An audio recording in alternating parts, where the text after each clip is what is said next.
What's up? Hello and welcome to today's 360 Live video where we will be taking a look at this PC and finding out how a Ryzen 3 2200G stacks up as a budget-built VR PC.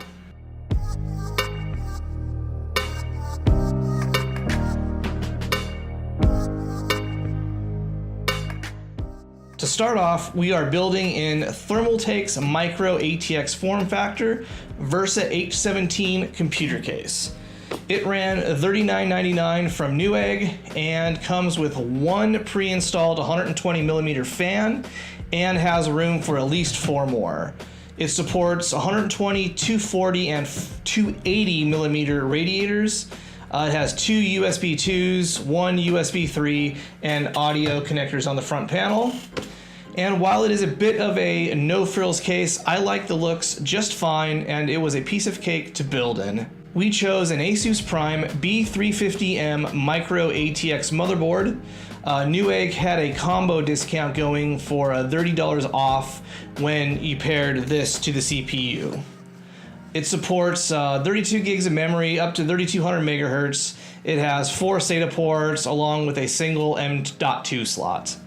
ASUS makes good motherboards, and really this did not give us any real issues in getting the system up and running. Its stock overclock settings work just fine for the CPU, although we had some stability issues initially when clocking the memory to 3200 megahertz. So expect to spend some time tweaking on your system to fully optimize your overclock. If you are really on a tight budget, and fortunately RAM prices just don't seem to be going down anytime soon, you could opt for a slower RAM kit, something along the lines of 2400 megahertz as opposed to the 3200 megahertz kit we used and save upwards of $70. But in seeing other channels testing, RAM speed is tied very closely with Ryzen's performance, especially as you increase the core and thread counts. So if you see yourself upgrading your processor in the future, don't hamstring your system now. Go with the fastest RAM you can afford. Sometimes you gotta pay to play. And pay we did with our 16GB GSkill Flare X Series 3200 MHz kit coming in at $240. Ouch. We installed a Silicon Power 240GB M2 NVMe SSD. It came in at the right price at $60. Has reasonable performance and is certainly going to work great as this system's boot drive. Yes, you're going to need to install a second hard drive eventually and almost certainly sooner as opposed to later. But hard drives are relatively inexpensive and you can spend under $100 these days for a 4 terabyte spinning Rust drive or less than $50 for a 1 terabyte drive.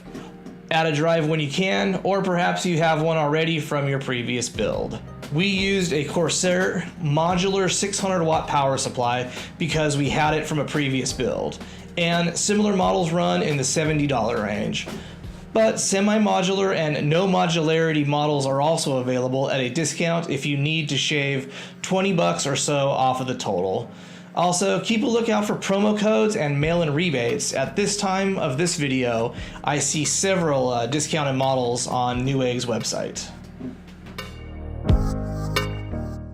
Finally, the piece at the heart of this build and the subject of our testing is our CPU, the Ryzen 3 2200G.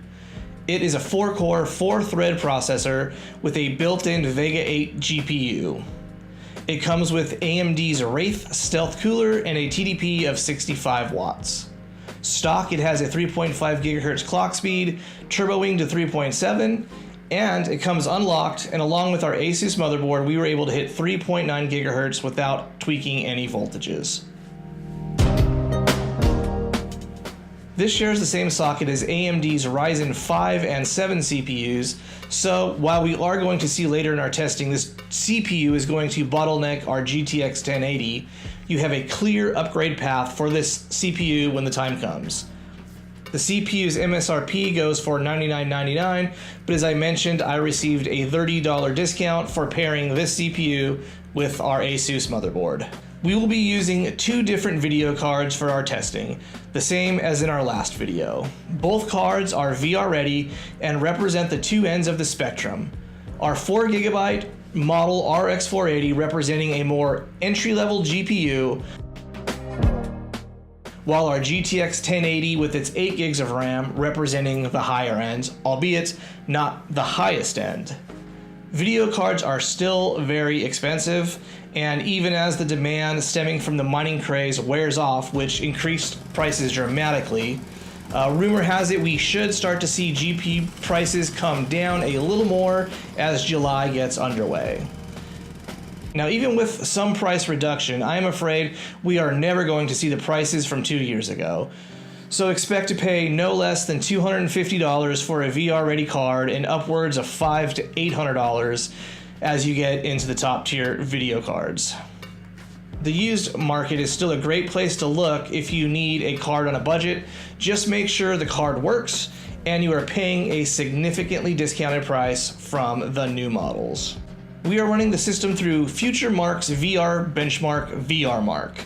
It has 3 benchmarks built in, first being the Orange Room, which tests based on the minimum performance specs for both the Vive and the Rift.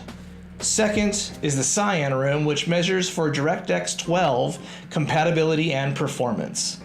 And last is the Blue Room, which is by far the most demanding, utilizing much higher resolutions and more demanding volumetric lighting effects to help determine just how future-proof the system is. Now, on to testing.